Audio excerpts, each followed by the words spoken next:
that.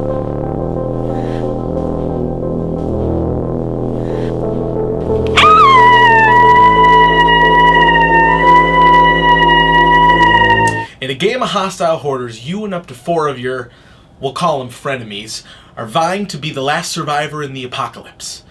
Well, how do you do that? A couple different ways. You can A, murder them all, because it's the fun thing to do, or B, collect the most cans of beans. Okay, not really. They're called food points. We'll explain how they go. Depending on the number of players you have, you can have a different amount of points. In a 5-player game, you only need 6 points. In a 4-player game, you need 8, and in a 2 to 3 game, you need 10. So, to get the game started, you're going to select your survivor.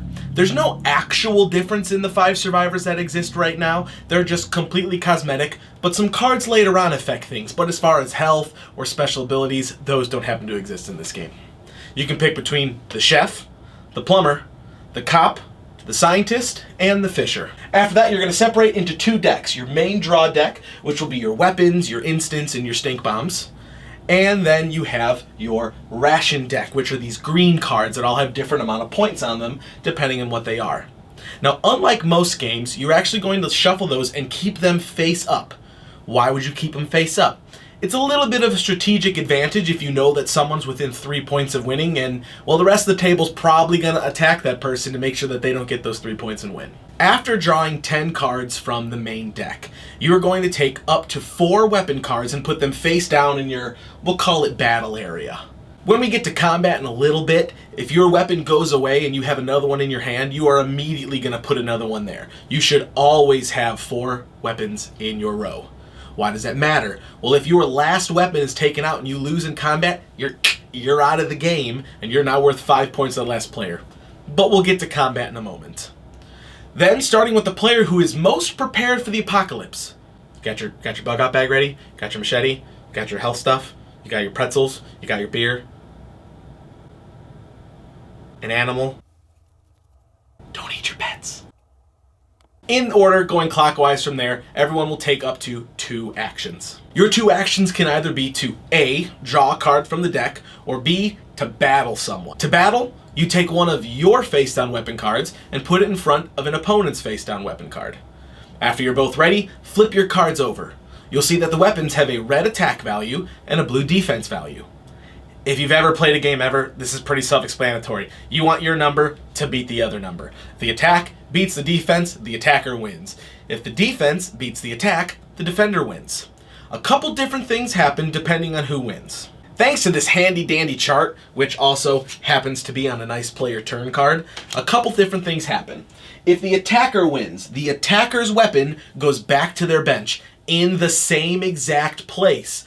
This is why being face down, and you have to start remembering where things go around the table and where instant cards can change where this goes, but it must go back in the same place.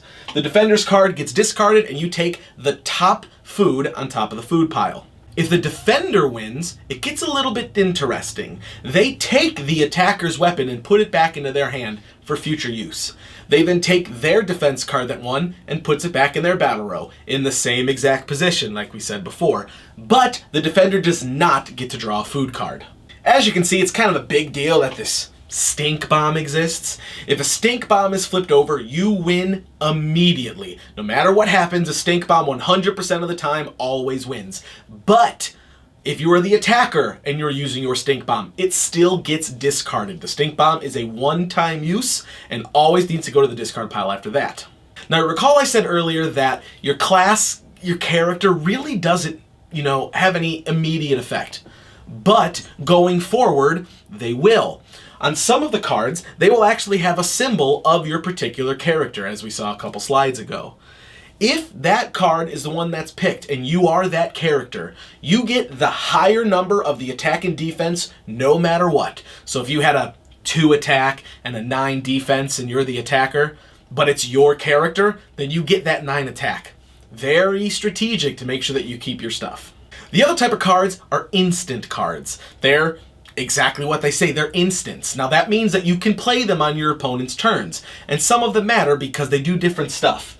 You got Flick a Pick, skip an opponent's action, only one action. You got the supersized Snot Rocket, that's skipping their whole turn, they get to do nothing. You've got nuclear gas, which is this poor decrepit puppy fart. It doubles a weapon's value immediately for that specific combat. You've got radioactive waste. This is where keeping things face down and paying attention now changes. With the radioactive waste, mix the order of your face down weapon cards, and it can be used immediately after an opponent plays a sneak a peek. So we're getting a little bit ahead of ourselves. A sneak a peek lets you point to an opponent's card and they get to look at it. Now, you can immediately, before they actually touch the card, play this radioactive waste and quick mix them up, and then they can pick it. That way, you know, the hopes are, if you paid attention to where you put your own stuff back, you just put it in the spot that they said that they wanted to point to, and then they have to look at the same card that everyone at the table already knows all the info.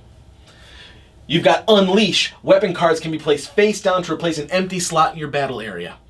Now, why does that make any kind of sense? We already said when you lose a weapon card, you just replace it. If you're the attacker. If you're the defender, you don't get to place something else down. So this gives you a kind of a last-ditch effort to be able to get that extra weapon in and not get murdered the next time around.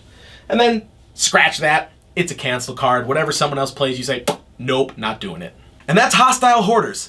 This is what I have always considered a classic backpack game. Now, what do I mean by that? Something that goes in your backpack to play on your lunch breaks with your friends at work, to take on the road during a road trip and you need a 15-minute break because you're driving from Cleveland to Virginia to see your besties, and then you're going from there back over to Indianapolis because it's Gen Con, and then you're sitting on the Gen Con floor at 6 a.m., and then you have to sit there from 6 a.m. until 10 a.m. because no one's allowed to enter the doors. So what do? You need games to play. These are sitting in your backpack and don't take up space, people! Gosh, easy box. Very small, good cardboard. The other thing we haven't talked about is the card stock. They went in for it, guys. This is wonderful card stock. It feels very good. It feels very solid. This is a game you're going to be able to play for a very long time because, let's face it, there's a whole lot of cards in this game. 3 different decks, characters, player aids, all that kind of jazz. There's a lot of shuffling going on to make sure you don't get the same stuff every time. This card stock is going to last. Overall, this is a great backpack game. It's a great game to start out your game night. It's a great game to end your game night. It's just something just to always have. GeekOn, as their first entry into the actual board game space, did a very good job, and I'm really excited to see if they're going to add expansions or different versions or how this is going to go in the future.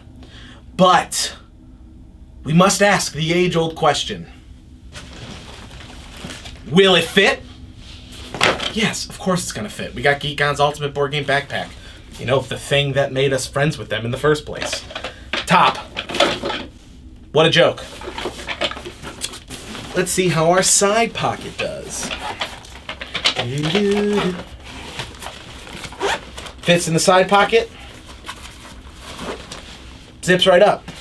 We know it's going to fit in the bottom one. It's just a bigger version of that because you can also hold a bag or a bottle. And the thing that, yes, it even holds Gloomhaven. Of course it fits the big thing. It fits Gloomhaven, for crying out loud. So, Hostile Hoarders, will it fit? Absolutely. Backing on Kickstarter. We'll catch you guys in the next video.